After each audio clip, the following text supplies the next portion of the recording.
In the overhead squat, in my mind, there is no immature and mature, because an immature squat for the overhead squat means you're going to drop the weight. So it's either mature or unsuccessful. All right, so I'm going to have you bring that weight overhead. Now, I'm going to teach you guys something. Again, I don't want to say anything that's going to be contradictory to another trainer. I think that the pass-through is a great stretch, but for the functionality of it, for more directed towards things like the snatch or the clean and jerk overhead activities, I like the no pass-through. And what that is I taught this actually to Tyler recently. What you're going to do is hold it overhead, and it's always going to be overhead. This weight in your mind is 100 pounds, which means if you allow it to go forward, you're going to lose it. You've got a little bit more leeway backward, but it's the same story. You're going to hold it directly over the crown of your head, and you're going to externally rotate your arms. That means you're going to pull your armpit forward. So go ahead and externally rotate. You've gotten really good at this. And relax. Does anyone know what that's called? When your arms are overhead, they're pushed strong, and they're externally rotated. Who said it? Anyone hear that? It's called the active shoulder position. This is the position you can bear weight in. You can get away with PVC pipe, or maybe even a bar, with your arms in an internally rotated position. You're not going to be able to hold anything substantial.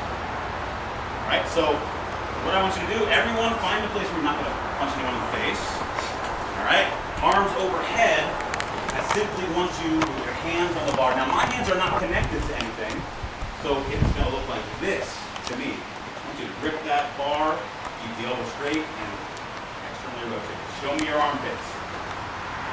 Now this is going to take a little bit of feeling and mental focus, because right now you're doing great, but if that was a weight, you'd be losing it backwards. It would go right over your head.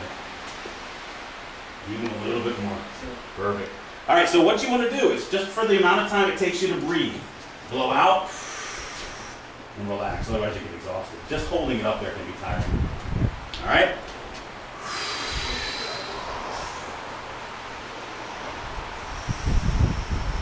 That's the first part of the stretch. Everyone can bring their PVC pipes down, relax a little bit, shake it off.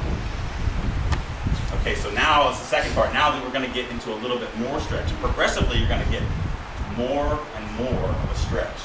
So what I want you to do is, I don't want to worry about the overhead squat yet. We're just stretching out the arms a little bit. So what I want you to do is kind of cant forward at the hips, lean forward. You can bend your knees a little if you're comfortable, but definitely keep your back straight. Then put it overhead. Then externally rotate. Same deal. Exhale on the stretch, relax. A little more flexion forward. That's it.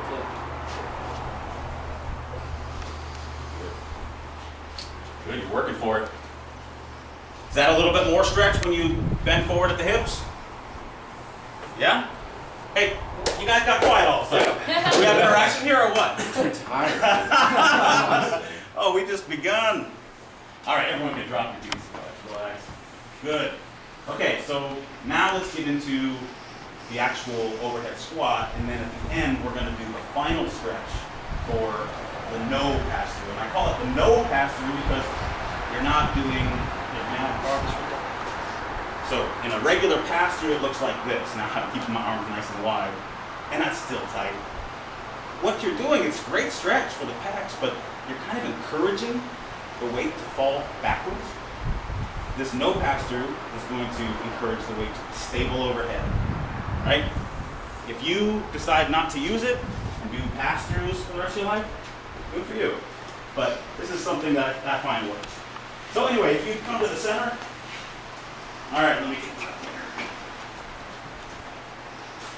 All right, so he's going to put the weight overhead. All right, so notice his feet.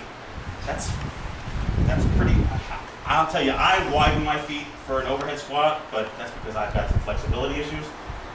If you try it and you feel like you need to, it's fine, as long as you're not doing anything unsafe. You know, if you're doing something that's hurting, if you're losing lumbar curve, if you're unstable, if you're losing your balance, these are things that we're going to know about you and ask you to please do it a different way. But if you want to widen out a bit for the overhead squat, that's okay. Notice his arms. He's got a very wide grip. It's a snatch grip because of the Olympic lift. He's gonna, in the air squat, he had hip grip. He's gonna have a knee initiation on this. Would you show us a good overhead squat? Good. Now look at this torso. It's got to stay upright, and yet it's still a lot of stretch. Come on, back up. Still a lot of stretch. So if at first, if you haven't done this a lot, and you feel like you're having to, that you're losing the bar forward, or you're losing your balance backwards, maybe work on getting the feet out, maybe stretch the knees out a little bit. Got one lacrosse ball. This is a great tool for your mobility.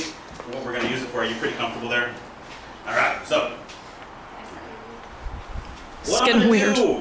First of all, let's take a look at Marvin's, I gotta have the name right? Yeah. Okay, Marvin's mobility. Let's just let it relax in here. By the way, if I hurt you at all, you tell me. Now look, flexibility is not bad at all. Especially in this position where his shoulder blade is fixed.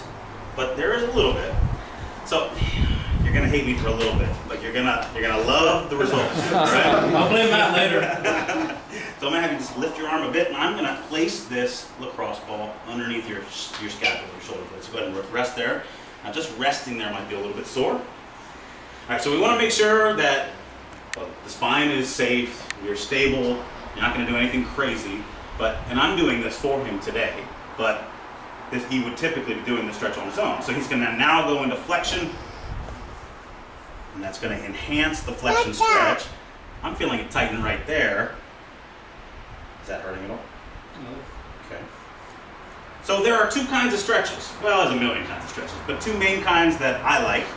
There's a static stretch. I don't really like holding that more than a minute without a rest. Even that sometimes is a little bit long, especially if you have an injury. My favorite kind of stretch is a repetitive stretch, and I've already given you sort of a preview of it. To time, is this your wife? Yes. Hey, how's it going? Hi. To time the stretch perfectly, not have to think about it, time it to your breathing. And you don't necessarily have to have the stretch on at the exhalation, but it works for me. So if you're doing it on your own, you stretch it just long enough to breathe out, and then relax it a little bit for the breathe in. All right, so I would like you to take both of your hands and bring them both up as far as you can. All right, so maybe this one's got an extra inch on it, but it's still a difference. If we did it with both, then he'd be in a little better position. Notice that he's kind of compensating with his back. So it's just a matter of repetitions and practice. You can bring your arms down, Marvin. Great job. Thank you. Clap.